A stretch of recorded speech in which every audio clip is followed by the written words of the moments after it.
Good afternoon. Thank you all for being here.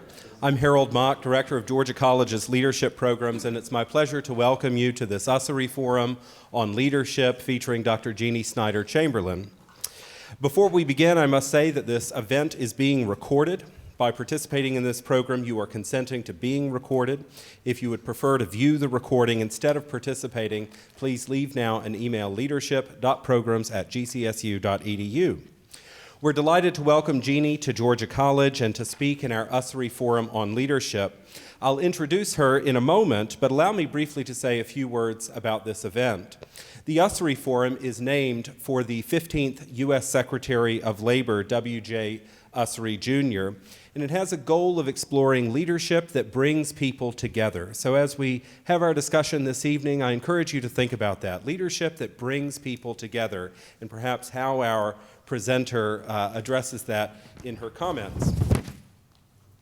Secretary Usery, across his career, did exactly that. He worked to solve challenging problems here at home and to build meaningful relationships around the world. He was the only U.S. Secretary of Labor to go down in a Soviet coal mine. This series is made possible by his family and through a generous gift from Melvin and Lisa Usery, to whom we express our continuing gratitude. To all of our guests here this evening and who may view this event later on video, I ask that you please follow us on social media at Lead Creatively. You can also learn more about the important work of our faculty, students, and community partners by visiting leadcreatively.org. Finally, one of the most important parts of these events is that we have some exchange between our presenter and our students. So as Genie is speaking this evening, I encourage you, take some notes on these note cards that were in your chair. Maybe there's a phrase she uses, a word, a concept, something that you want to ask her about in the Q&A period, or follow up with her about afterwards. So I encourage you to think about questions that you would have and to help us have a stimulating discussion. When I asked Genie how I could introduce her, usually these things we tell, their bio, the presenter's bio, and talk about, how they came to this place. And she told me, she said, off the cuff, quick, and make it funny. And those are things that every one of those things am I bad at. Off the cuff, quick, and funny. So I have a different approach, but I would like to introduce our friend Genie Snyder Chamberlain. Today is Valentine's Day. Roses are red, violets are blue. My friend Genie's here, students, to come talk with you. Genie works really hard. She's clever and smart. She's a master of words and conversational art. She leads and she teaches, but not like a sage. She's cool and she's neat when she's up on the stage. She studied political science and also some French, but those alone did not her knowledge thirst quench. Her friends and her family knew she'd go far. From Milledgeville, she loaded and packed up her car. With GC diploma and a head full of wit, she created and worked with unstoppable grit. As a speaker and consultant, she sparked such a spark, she founded a firm called Snyder Remarks. Brighter than bright her future would be. To Athens she went for a doctor's degree. She's committed to others, she's cheerful and kind. She helps others find their own genius of mind. She's a glad, proud bobcat, and she so loves GC, some years later also she became a trustee. She's our Gregory Fellow and also a teacher. Her students are here for this afternoon's feature. She has a dog called Bosco and a husband named Pete. If they should arrive, please save them a seat. Thanks for being here, Genie. Now it's your time to shine. Won't you be our Valentine?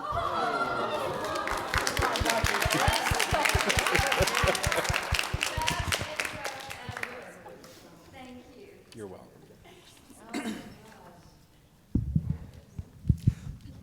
Let's welcome Genie, everybody.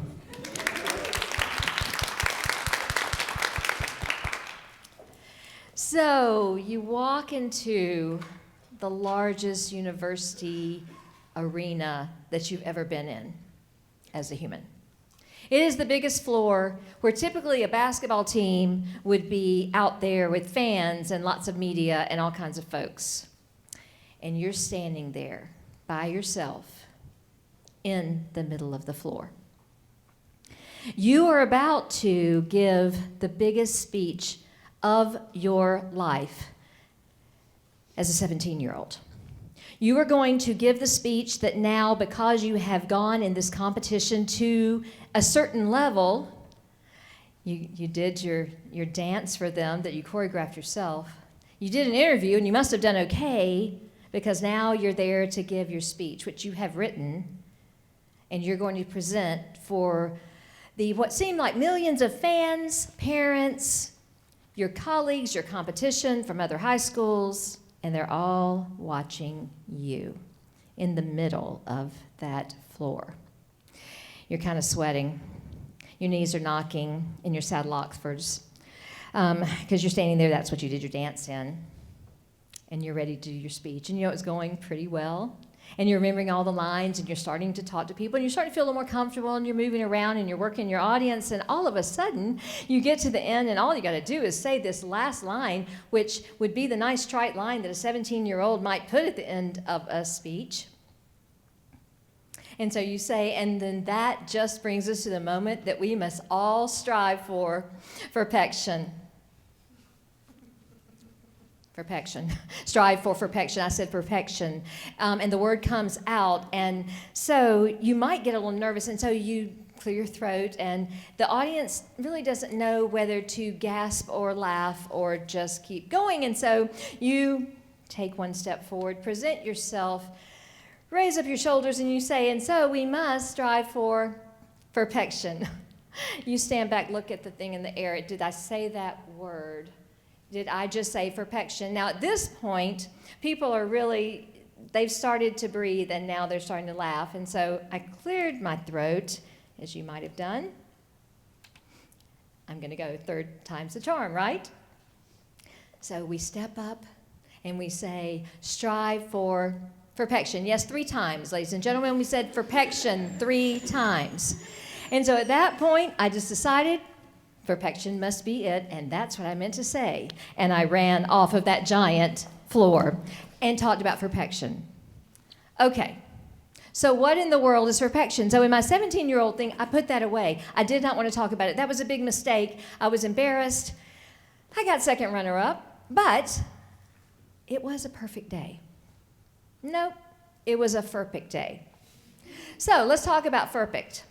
Now, with apologies to Dr. Sarah Gordon from my English classes here, I had to look and decide what perfect meant, because clearly it was something that was supposed to come out. And I didn't think about it. I was fairly embarrassed. I put it away for a while, and now let's go to about 3 years ago, and I decided to tell my husband that story. And he said, I have never heard that. That needs to be in a keynote. I'm like, oh, I can't go up there and talk about perfect. Well, today, we're bringing perfect to the stage. It's debut. So I want you to think about perfect. So I looked up the root words, as a good English major would do, before she changed to political science. Maybe this was the reason. And so the root word of perfect means to carry to another place, to have an idea that you could carry to somewhere else. Fur. All right? So think about carrying yourself, carrying an idea to something else. Sometimes when we carry things, it might feel like this. Right? We're carrying a little bit too much. We're carrying something because we got to have somebody else help us lift it. Sometimes carrying is good, and sometimes it's a little scary. Pect. Pect is this area, right? It's the chest area. It helps support the breath, the heart, etc. And our pectoral muscle is where? This is where you engage. Our pectoral muscle is right here. Okay? It allows us, it's the muscle that allows us to reach out. All right? Now, it's not just reach up, it's reach out and across. It helps us do this. All right, everybody practice that. Can everybody just lift their arm? Excellent. Okay, so it's allowed to reach out. So that is the pec part, and we have to reach out to all different kinds of folks and people and things and all of that, right? You're in leadership. You reach out a bunch, right? All right, so you also can use the pectoral muscle to do this, but that is not what we're talking about with perfect, okay? Not this. It's reaching out and across. All right, so let's practice. I would like everybody to stand, please, and we're going to practice being perfect. Yes, I'm one of those that makes you engage, because what are we in leadership programs to do? Thank you so much, Vaughn. Thank you. All right, so fur and pecked. All right, so fur means to carry, as in carry oneself, or to carry an idea, to present yourself. So I would like you to carry yourself as you feel best. Is it raising your shoulders? Is it opening up those pectoral muscles? Is it standing and you are presenting yourself as if you are proud to present something? All right, excellent. Pecked is to lift and cross. This allows us to lift. So I want everybody to lift your arm and cross. Okay, may I have about 5 of you on the stage with me, please? Somebody in this room. Yeah, I can't go out in the street and get people. So just 5 people in this room would be good. Or 17. However many come up is good. This is great. Okay, so we are going to practice our fur peck move. Are you ready? Okay, so we are going to do the fur, carry. I'm going to show it for you. No, y'all do it with us? Oh, no. Stand up, stand up. Everybody's doing it. They're just going to mimic it for us. We're going to do a little biomimicry up here, right? Okay, so fur, ready to carry, okay? And then pegged, we're going to lift and cross, as in a handshake. Get it? Okay, put it back down. Okay, we're going to fur, lift and carry, lift and cross, lift and cross, fur and pecked, fur and pecked. You don't have to put your hip into it, but you can if you'd like, as long as you're fur and pecked. All right, how did they do? Okay, let's give them a hand. Thank you very much for being our fur pecked. Okay, you may have a seat. Jacob's scared. Okay, he's like, yeah. They told me they're going to do his TEDx talk. Okay, so when we fur peck something, it may not be perfect, right? When we are presenting ourselves and we are going out to offer something to the world, something that you know, something that you've learned, something that you don't know. How did you connect? Let's go back to, what did you do when you walked in the door? You were handed a little piece of paper because I'm just that kind of, speaker facilitator. And what'd you get? What'd you do with those little cards when you came in? This would be where you talk, not a rhetorical question. Thank you so much, Max. They said ask a question that was on them. And did you go around and get some answers to your questions? Who got like a great answer to one of your questions? Thank you, Vivian. What'd you have? What's your question? Well, my question was, what is something memorable about your third grade? Can y'all hear okay if we don't have the mic over here? Okay. My question was something that's memorable about your third grade teacher, and Max told me that her third grade teacher was murdered. Oh. There you go, and the show is over. Okay, got it. Well, that is interesting. Is that memorable?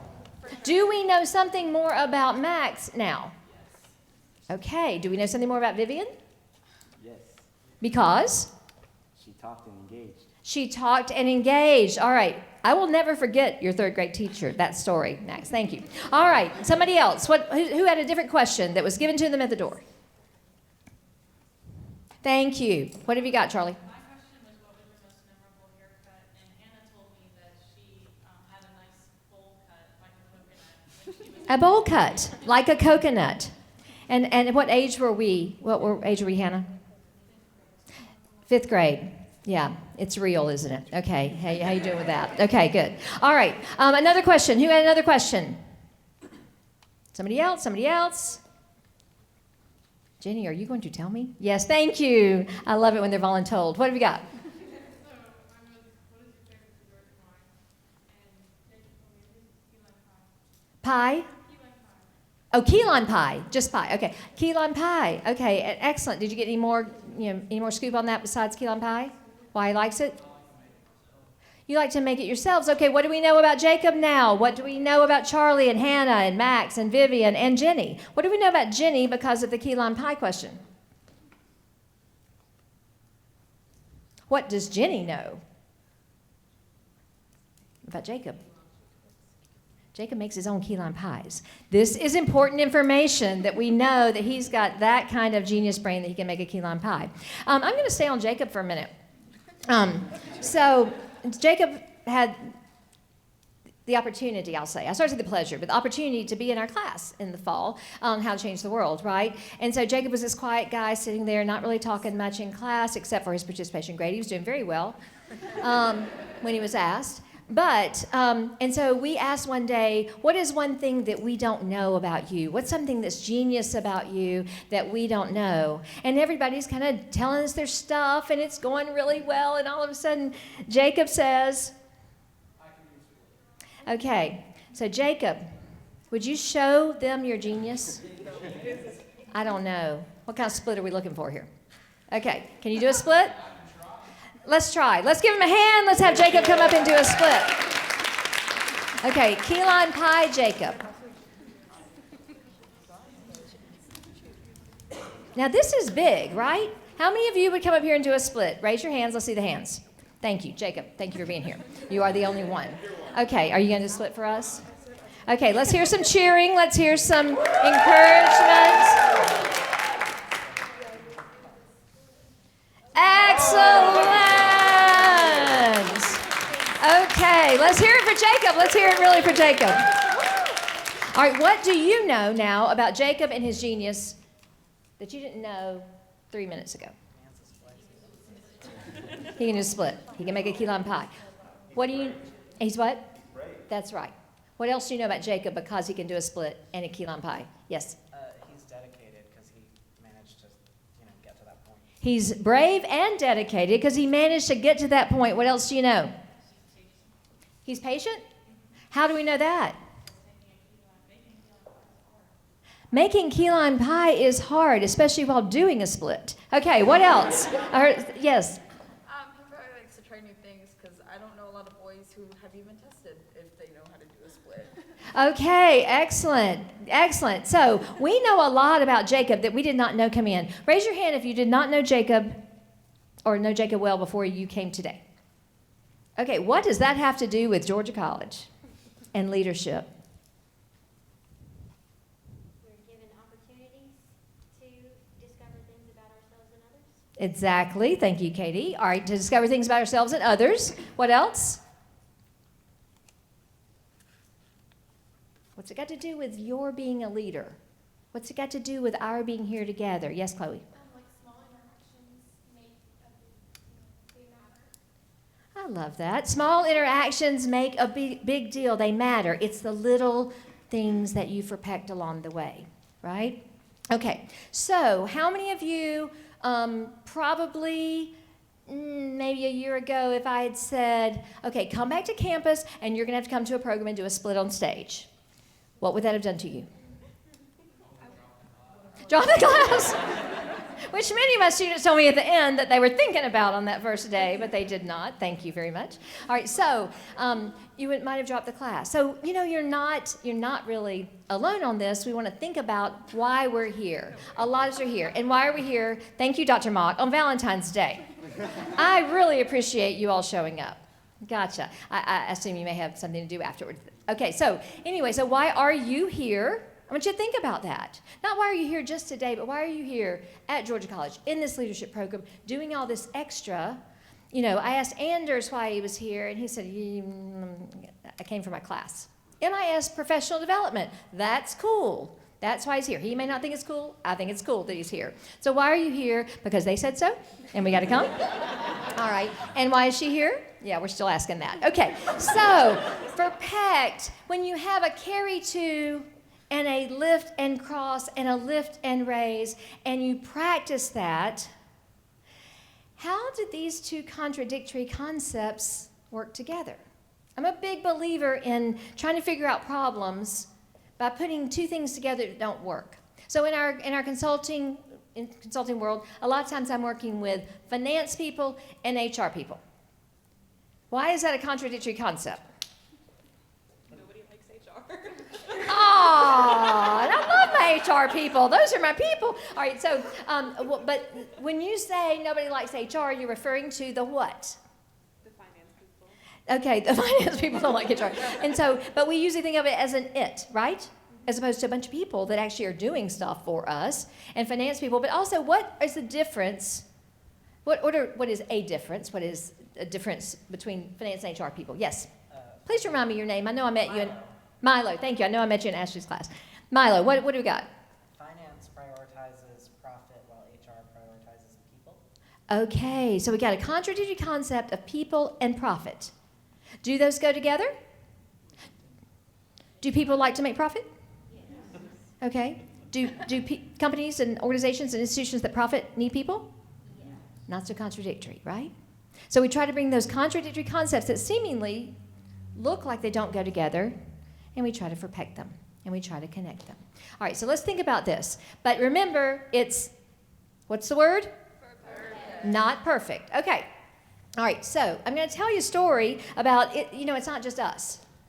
So the Wall Street Journal, there was an article about a Professor Moon at San Diego State University. And he is doing some research on his students because when they came back after the P word, I will not say, and we're not going to keep talking about it, but when they came back to campus, he was having trouble because they didn't know how to talk to each other. And they didn't know how to talk to him. But you know what? It wasn't just the students. Faculty members didn't know how to talk to each other. Faculty members didn't know how to talk to students. They started doing research on what is this?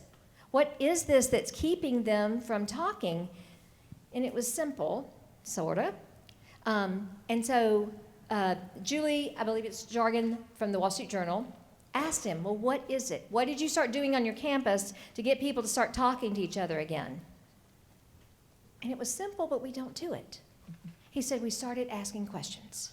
We started asking questions, and he said, my students were more easily, jumped into it than the professors, because the professors were not used to talking to people in person. So he created an app with questions on it to tip people off for questions that just get the conversation started. And now conversation's flowing, communication's flowing, and people are connecting. So you're not alone in feeling alone and awkward. How many of you don't have to raise your hand if you feel awkward, but how many of you feel awkward when you walk into a reception and you have to make small talk? Okay. You're not alone. There's lots of people, and I don't know what's happening here. What's going on? Oh, thank you. Okay, I will just leave that alone. Thank you for doing your magic. We'll talk among ourselves over here. Okay, so, so feeling awkward. Okay, so when there are all kinds of times that we feel awkward.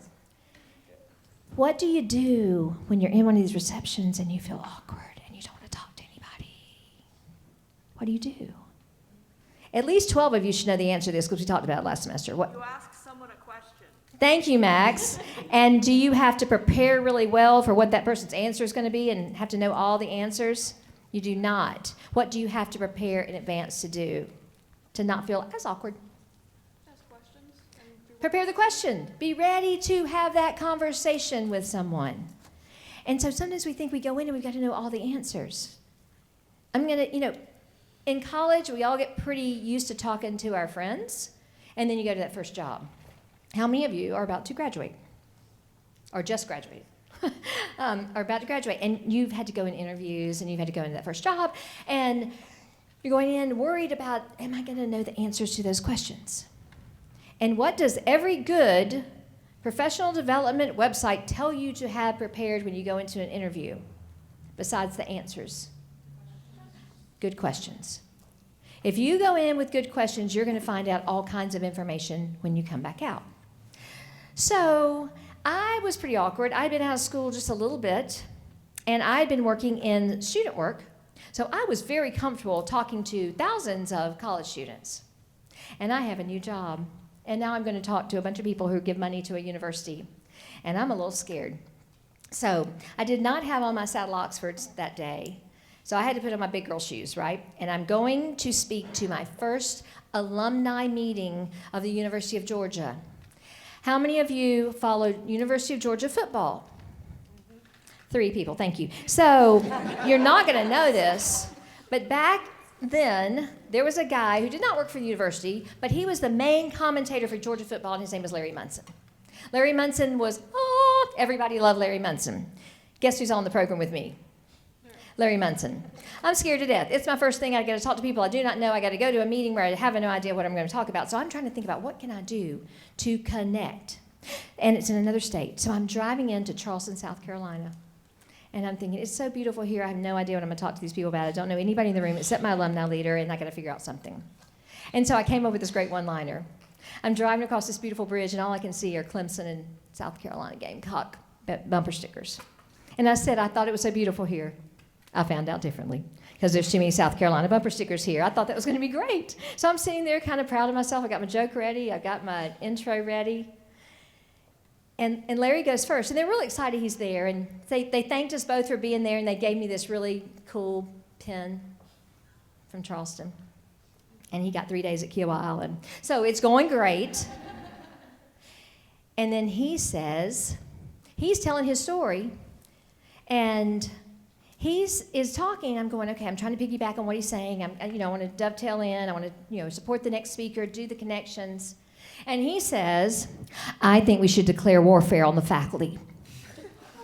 We might want to strike this from the video, but I don't know. But, I'm new at my job.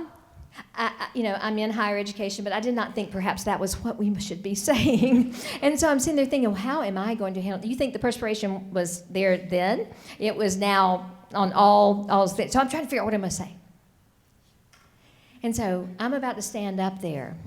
And before I'd gone in, I'd gone and I tried to talk to the people in the room. I tried to make some connections with people. That is what, 6 o'clock? Thank you so much, Harold. So he's doing like hand motions up here. All right, so I'm trying to talk to some of the people in the room. I'd made a few connections, but I didn't really know them. And I'm about to walk up the stage thinking, what in the world am I going to say? It was awkward. It was scary. And all of a sudden, those people that I had talked to for just a few minutes as I came into that room stood up and said, Genie, we got this. And then they started supporting their university. They did it in a nice way. Nobody was offended, and we all sat down and we continued. And I was able to make my 3 sentences that I couldn't tell you what they were now because it was so nerve-wracking. A few connections can make a difference. So we're asking still, okay, great, but why are we here? We're here to connect. You make a few connections. So now you got your FORPECT. Everybody got it? So FORPECT is carry yourself, reach out. When you reach out, I want everybody to do your FORPECT. Do your arm in front of you. Now, when you cross over, what does that make you feel like you're about to do? Shake hands with someone. And when you shake hands with someone, can I have a volunteer, please, for 2 seconds? Thank you, Vivian. Okay, all right, so I'll need you on the same thing to make the point. Okay, so when you shake hands with someone, if we shake, what are we doing? We are looking at each other. Okay, we are looking at each other. Now, why did you do that naturally? Just to connect with you more. Okay, to connect with you more. And so we usually talk about eye contact, right? I want to talk about you contact.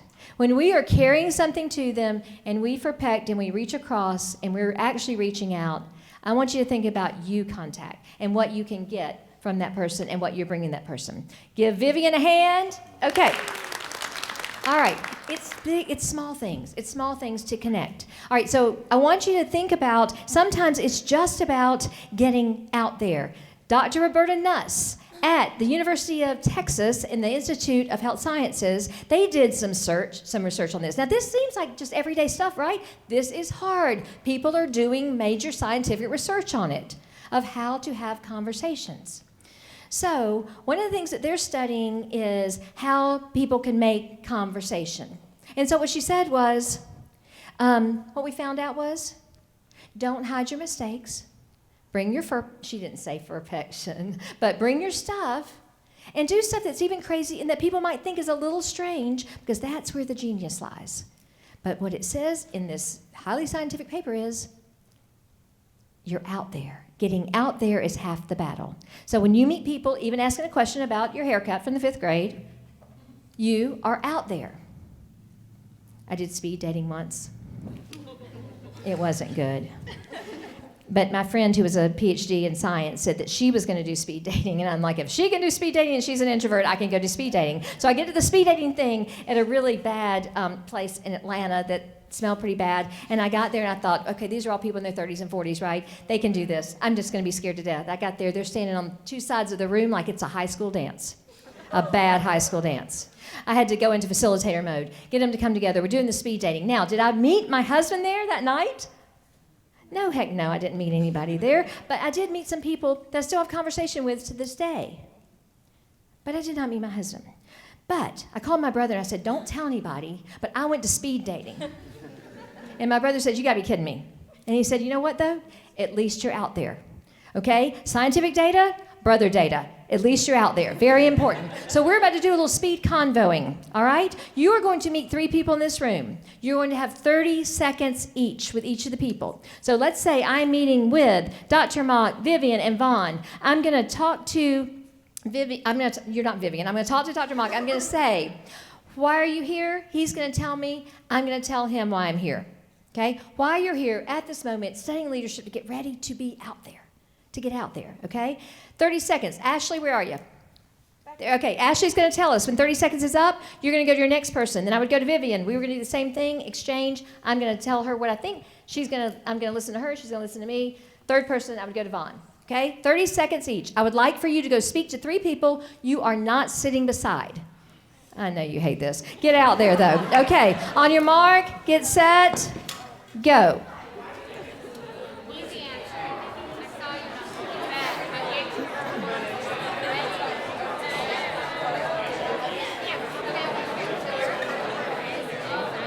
You can be my partner.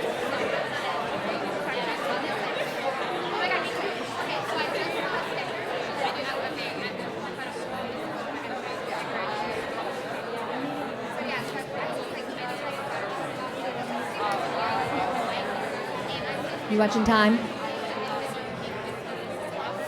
Ashley? 30 seconds. Thank you. Go to your second person. Go to your second person. Go to your second person. 30 seconds. Go to your second person. Perfect and connect. Perfect and connect.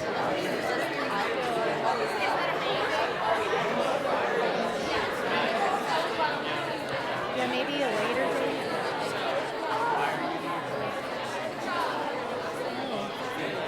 Yeah, much later.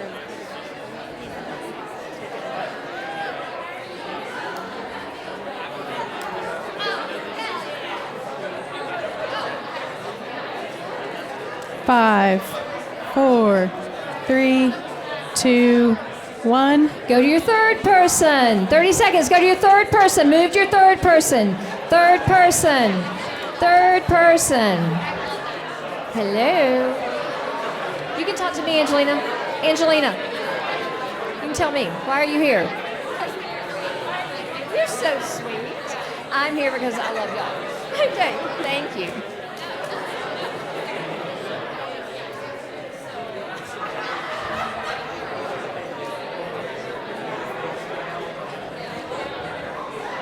And 5, 4, 3, 2, and 1. Okay, it's perfect. Go back to your seats. Go back to your seats, please. Go back to your seats.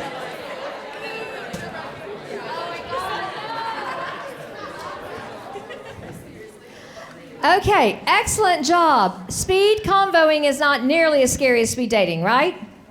How was it for you? Anybody? Just throw it out there. All right, thank you, Mr. Split. Okay, what else? Well, how was it for you? Fun? What else? Scary? What was different about the third one than from the first one? You knew what to say. You kind of gotten your game plan down. Were you a little faster at getting your thoughts out? You practiced. You perfected and practiced. And you just do it over and over and over. You perfected and connected. Did you use you contact? Okay. Everybody's like, what? Okay. We talked about it way over here. I was standing here when I said it. You contact, and we talked to Vivian.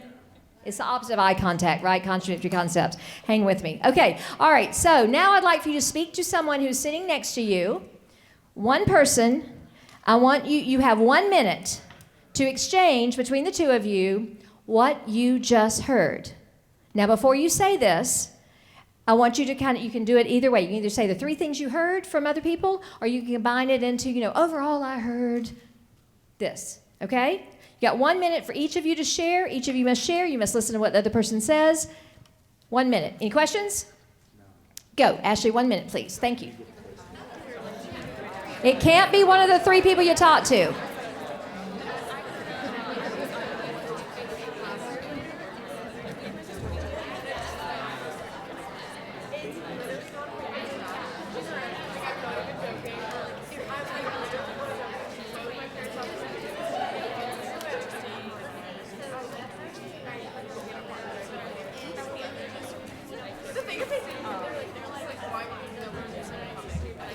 30 seconds. I said actually, that's what you're asking. I had a good source. Yeah, I was the way.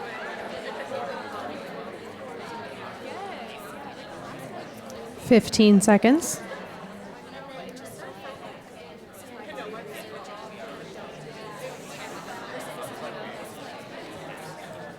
And 5, 4, 3, 2, 1.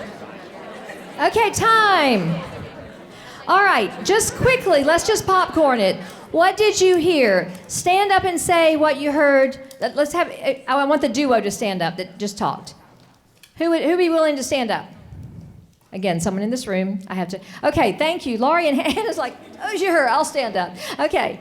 What did you hear, Hannah, from Laurie? Oh, let's get a mic. Thank you. Here we go. Thank you. I heard a lot of people are here for the leadership program, and that there are some public health majors that are around to learn more about leadership. Okay, good. So you got to meet some people you did not know. And that's what you heard that Laurie heard? Yes. Okay, and Laurie, what did you hear that Hannah heard? I heard that a lot of people were here because classes required them to be here. Excellent, yes. She's here because she's thrilled to hear you speak. Oh, well, thank you. Of course. Okay. And yeah, leadership is very big in this room. Everybody said great things about the leadership program at Georgia College. That's their Okay, main great. reason. Let's give them a hand. Thank you very much. One more duo. What'd you hear? Anybody willing to do it? Well, you're going to have to do it anyway. So here's what I want you to do. When you listen to your other person, I want you to pick up your box of conversation hearts from the leadership program. I would like for you, without speaking, you just talked with someone that you heard what they heard, right? They shared with you what they heard. You shared with them what you heard. You now have multiplied what you just perfected and connected in this room, and now you know about a lot more than you would have if you just come by yourself or that you didn't reach out. Okay, I want you to pull out a conversation heart or 2 or 3 without speaking. I want you to read them and give something to the partner that you just talked to just now, something that you think either would connect with them, would make them laugh, or something you kind of thought about them. I got it. You got one box of conversation hearts to work with. Be creative. Go. Once you have given it to them, then you may talk. Yes, sir?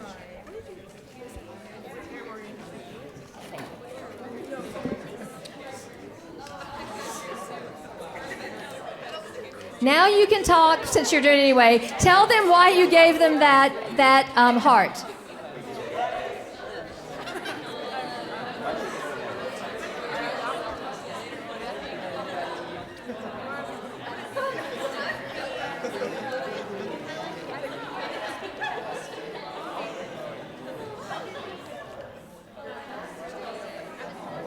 All right, you got 10 more seconds to hand them a heart if you haven't yet.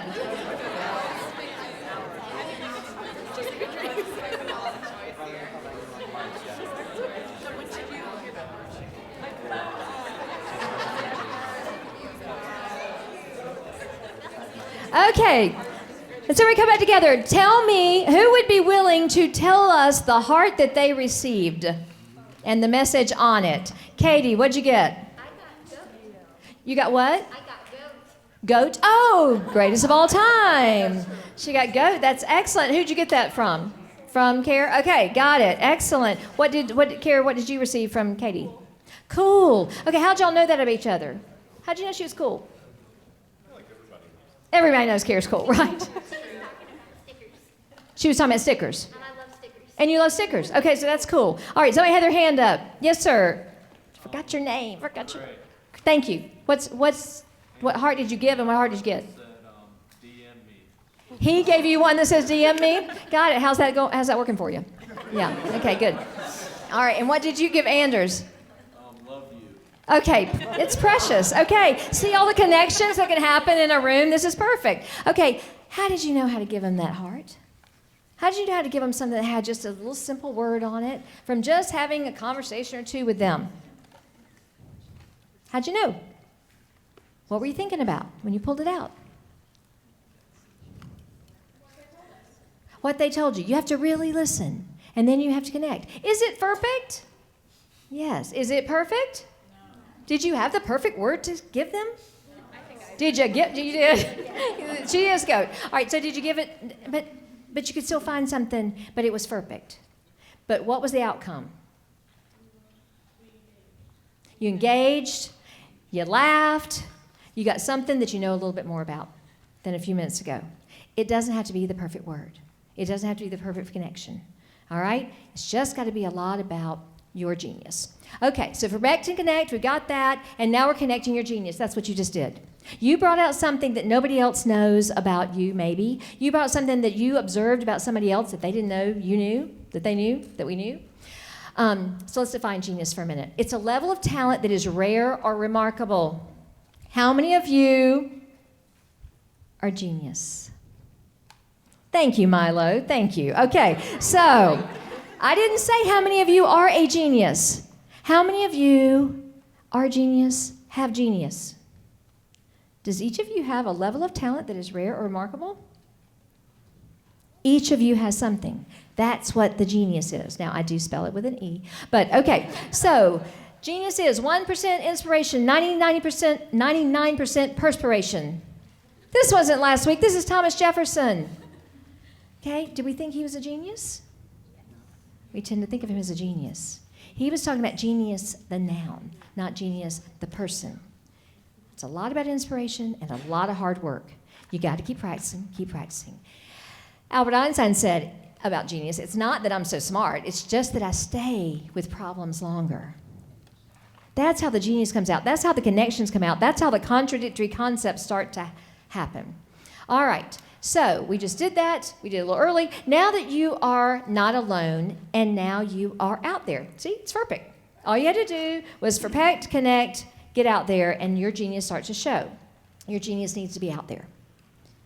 Okay, so this is great. We've got a little speech going on here. It's a leadership thing. Check. You can go back and tell your professor that you were here. I'll witness that. But what's the difference?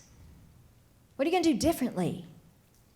Protect, connect, you contact, and I want your genius to come out because you're also going to get the genius of others when you do that. All right, so your genius needs to be out there. At Georgia College, elsewhere, when you graduate, there's a lot of genius in this room. Okay, so when have you had to get your genius out there?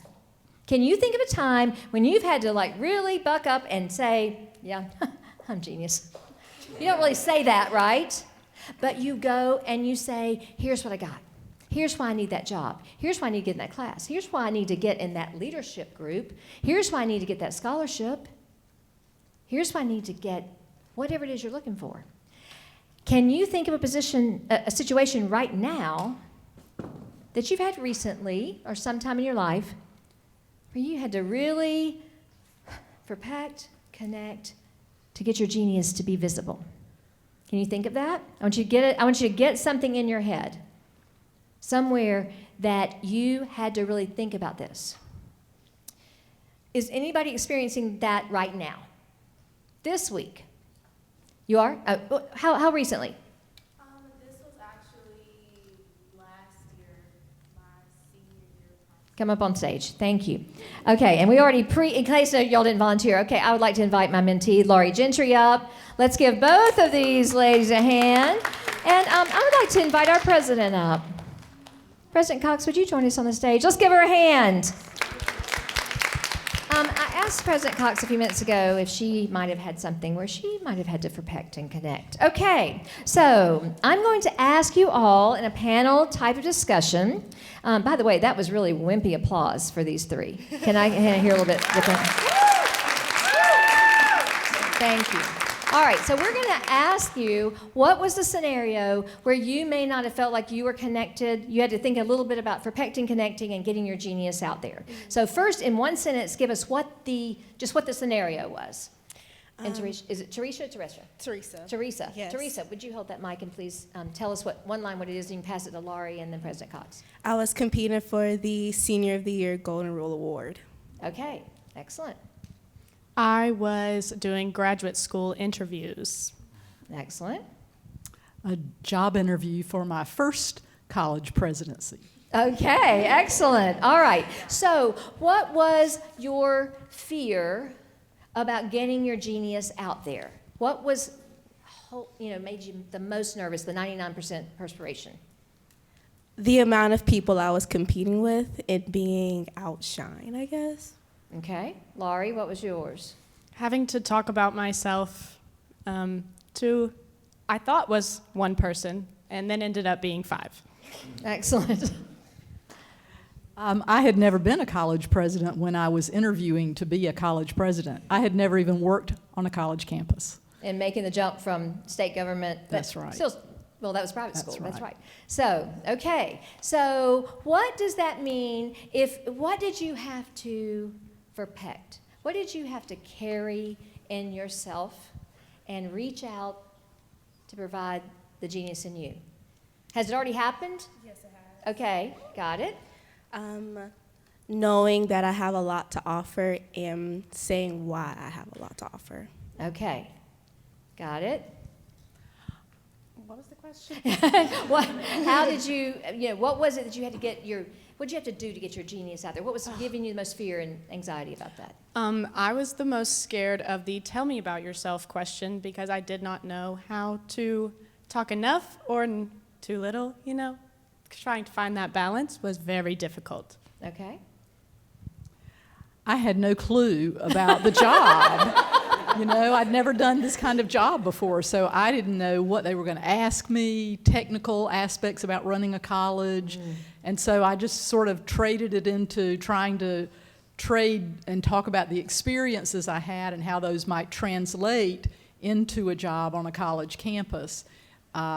Okay, let's stick with this, and then we're going to come back this way. All right, since you did a perfect segue, perfect segue. All right, so you started translating what you did know into what you didn't know. And how did that go for you? How did it start to feel like you? They hired you. There you go. Much to my surprise. Was there a time when it connected for you? We've talked about the perfecting. When did it connect when you said, yeah, I can be president of this college? When did that happen? I don't know. That's a good question. I'm not sure when I left the interview that I was sure that I had fully connected. I mean, I felt like I had answered all the questions, but I knew that I was probably competing against a lot of other people who had been working in traditional college jobs and moving up the ranks and probably knew much more of the technical aspects of administration than I knew. And so I thought, I gave it my best, I don't know, but I felt like I connected with the people. I had done my homework about who was going to be at the table so that I knew their names when I went in the room, and I could make references and try to connect some things to who they were and those kind of things. So I felt like I had connections with the people. I certainly had done my homework on the campus, and I had been to the campus before, and I didn't know exactly about their vision of what they wanted me to do with the campus, but I had some connection of wanting to be in that place. Ultimately, they told me that I was one of the few candidates that they felt like really wanted to be there. Other candidates just wanted to be a president somewhere. And this was check the box? Yes. Okay, she perfected, she connected, and she did her homework. She practiced. She didn't feel genius yet, is what I just heard, but she was working toward it. Okay, Laurie, how'd you connect and express your genius? Like, when did you know it was starting to happen? Okay, so I also did quite a bit of practicing and tried to rehearse everything that I wanted to say down to a T, and then I got on the Zoom call and saw 4 more faces than I expected and froze. However, I could really only remember to talk about the things that I cared about, and we ended up connecting more about me and one of the interviewers actually both share a dog named Fisher. We both have dogs named Fisher. Their 2 dogs have the name Fisher. You do we not don't share a dog sorry. with a new professor that you don't know. That would be kind of cool. Let's clarify. But out of nowhere, I mentioned in passing, my dog is one of my favorite ways to spend my free times, taking him on walks. He said, "What's his name?" I said, "Fisher." He said, "No." I said, "Excuse me?" He said, "My dog's name is Fisher. You're joking." And from there, we really connected, and I felt like from then on, they knew I was more than just a face on the other side of the screen. I was actually a person with a real life and really cared to be there. And her genius began to come out because I'm standing around the corner listening to the whole thing. She did. Okay. All right. How did you know? When did you connect, and when did you start feeling your genius flow? Okay, so we got over what's your name, what grade you in, blah, blah, blah, even though you knew I was a senior. So I think we really started connect when I started talking about Valerie Williams. She is one of my role models back at home. And whenever I started talking about her, the interviewers were like, oh, you like Valerie Williams? I'm like, yes. And then I really got to start talking about my dreams, how I hope to work with Miss Valerie Williams. And then they started asking more about, like, do you work in the community? What do? You do something for the school? How do you like it? Do you like the children? I'm like, yes. When did you know you were a genius? Whenever all of them looked at me and I was like, I'm done, and they smiled and they gave me a nod. Okay. I was like, yeah, I got him. Laurie, when did you know you were a genius? This is this past week. She doesn't know what she got in yet, but I'm feeling pretty good about Yes, this was only on Friday. I felt like I had let my genius come through when I saw their facial expressions, when it was in the portion where I got to ask questions. His name was Dave Gusak. He said... And he said, don't name your next dog Goose after your Yeah. next professor. I sent him a follow-up email that might be the case anyway, but it was the facial expression that told me. And when did you know you felt your genius in that scenario that you gave us? Well, I followed their facial expressions, and when you can make them laugh a little bit, not like fall out of their chair like, oh, she's crazy. But, At least you're out there. When they know you're not taking yourself too seriously. Because I think I probably said some things like, I don't know a lot about running a college, but here's how I would handle that situation and those kind of things. But I felt like there was some connection, but I was so excited when I got the call and I said that, they like me. So would y'all mind staying up here a few more minutes for some questions from our studio audience? Okay, I'm going to invite Vivian Castanedi and Vaughn DeLung up to share with us. You can come on up. They're like, what do I do? Okay, so these are two of the students we had in the class in the fall that they may not have been quite as scared, but when we were doing our final exams, which are a TED-esque type of talk, most of the students were going, oh my gosh, I'm not doing that. And then they came, they're like, oh, Genie, we got this. We got the talk. So I said, well, then you're going to do a Q&A after your talk. And they did the froze. They did the froze thing. They stood there and they were like, well, I don't want to ask questions. I don't want to ask questions. I don't want to do that. I don't want to. And I said, why? Because they said, we might not know the answers. Did you just hear three geniuses tell you how they found their answers? What were they? What did they do? They what? They looked at facial expressions. They looked at facial expressions. They learned from those. They connected. What else? Yes, Malu. Make the skills that you do have work for you, even if you don't have like all the skills. You don't have to have all the skills. You just got to perfect what you got. And what was? I'm sorry. Who was speaking? They use their own experiences, prior experiences. They use their own experiences, and that's where the genius came from. Okay, so I would like to ask Vivian and Vaughn. You've got a mic. They're going to ask questions of you. Are there questions that you have about Perfect, Connect, your genius, or for our geniuses up here? These are questions. This is time for questions. This is the last part of the test. You have to ask a question before you leave. Well, I have a question. Yes, ma'am. I'm going to step to your left. Is it on? I think so. Okay, yes, yes. It is. So I guess when you don't have that feeling of like you're a genius or you feel confident, how do you continue to be in an interview, answer questions, any of the things that y'all did? How do you continue doing that when you don't really feel like you're succeeding? I have to convince myself that I feel that way. You have to convince yourself that you feel Genius. genius. I can say that day I had my interviews, one was at 9 a.m., one was at 12. This first one definitely went way better, and I was fully having to convince myself the whole time throughout the second one that my genius was still somewhere in there. And it really came down to talking about the things that mattered to me and the things that I value, and if it is right, then our values are going to align and it's going to work out. It's really just more about being true to yourself and what you know to be true for you. I think one of the key things in an interview is not so much about what you say, it's about being a really good listener. And so sometimes when you feel like I'm not getting my point across, you may be fixated too much on what you're saying, and you may need to listen. And it may be that your interviewers have been doing this for 6 solid hours and they're just tired. And so something they say may help you pick up on that, where you can say, gosh, I know y'all are tired, but let me just give you one other key point about me, you know, or something that they remember. Hey, she's perceptive. She knows we're tired, but I remember her saying this killer summary thing at the end of the interview. But you're listening to the things that they've asked you in a question that are maybe important to them, or you've picked up on something going on with them. So you really have to be a good listener in an interview. Any other questions? Yeah. Vivian, go ahead. Max. Here. Oh, sorry. What advice would you have for someone of how to like maintain the belief that you have your genius when you don't get the job or don't get into the graduate school? That's a good question.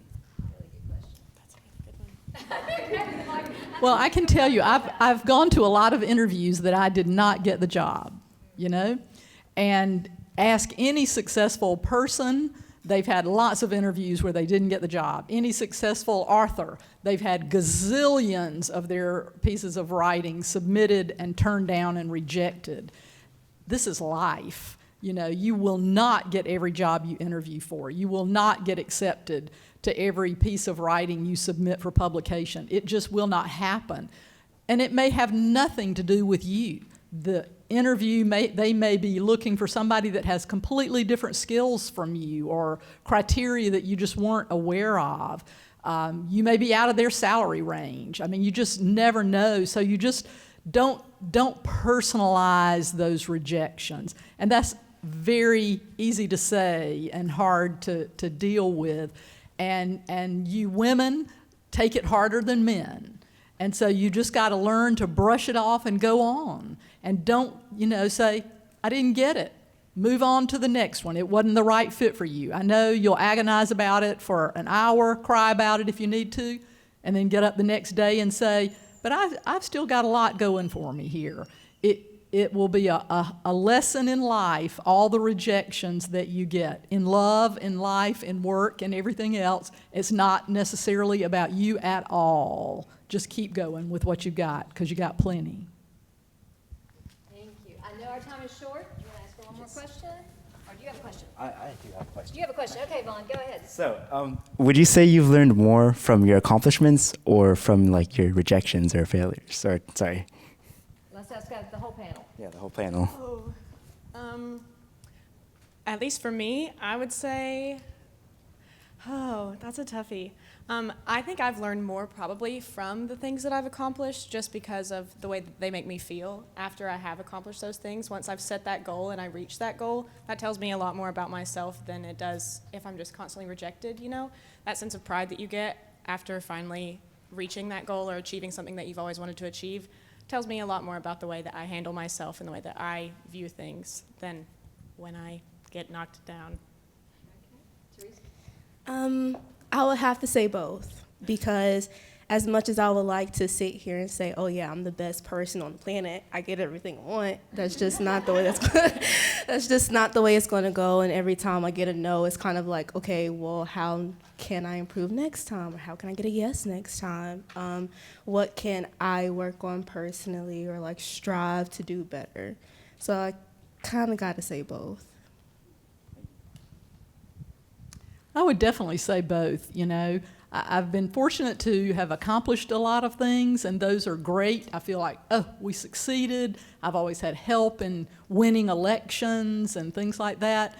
But I've had some colossal failures. I ran for governor in 2006. I had to raise money for a year and a half or two, millions of dollars of people that gave me their money, very public, and then you lose a statewide election. There's just not much more mortifying and embarrassing than losing a statewide election.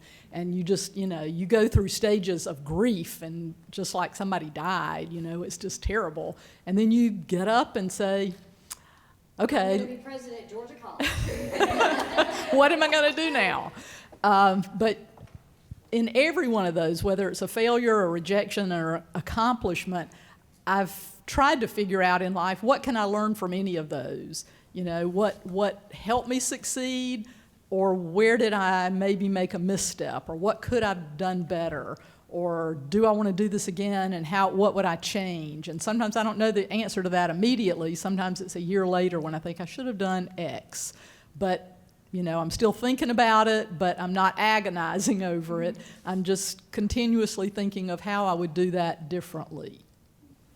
Let's give our panel of geniuses and our genius moderators a big hand. Thank you very much. Thank you very much. I know our time is short, so we will finish up. Genius is not that you are smarter than everyone else. It's that you are ready to receive inspiration. You're open to it. Albert Einstein. Where observation is concerned, chance favors only the prepared mind. Louis Pasteur. A couple of geniuses, right? They came up with things like pasteurization and vaccination. Got a few ripple effects there. It's not always easy. Sometimes your reaching out can get pretty twisted up. But James Clear, if you know him, he is an author and speaker and writes about atomic habits. He says, make something even if it's not great. Make something and get feedback. Treat yourself with compassion and repeat.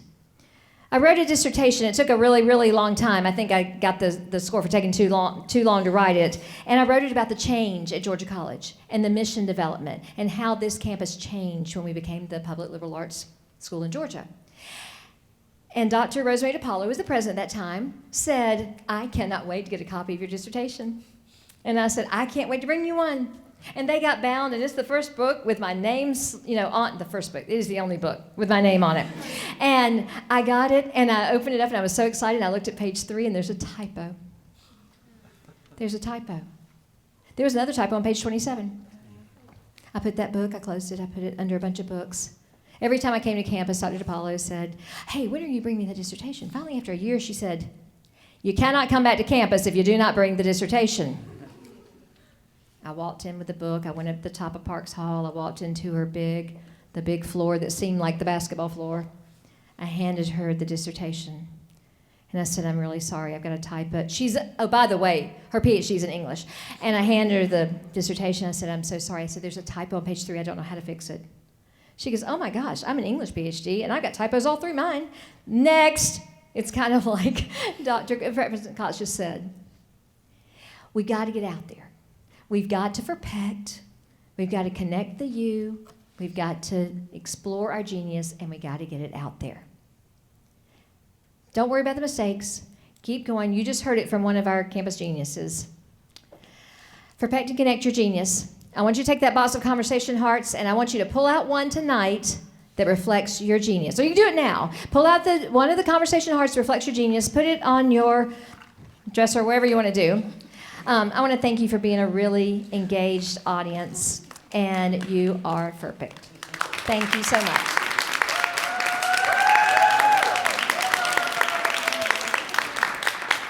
I'll pass the mic. I feel like I'm on Clubhouse, and I'll pass the mic to Dr. Mock. Let's give Genie another round of applause. Thank you, Genie. We also want to thank our wonderful staff, Keith and team. With that said, I hope that you all learned a great deal tonight. I hope it gives you a lot to think about in the days and weeks ahead. Thank you all for being here. I believe Genie will be with us for just a bit longer, so if you'd like to stay behind and just thank her for... Genie will be with us for a few more minutes, so if you'd like to stay behind and catch up or thank her, please do. Otherwise, I hope you all have a great evening. Thank you for being here.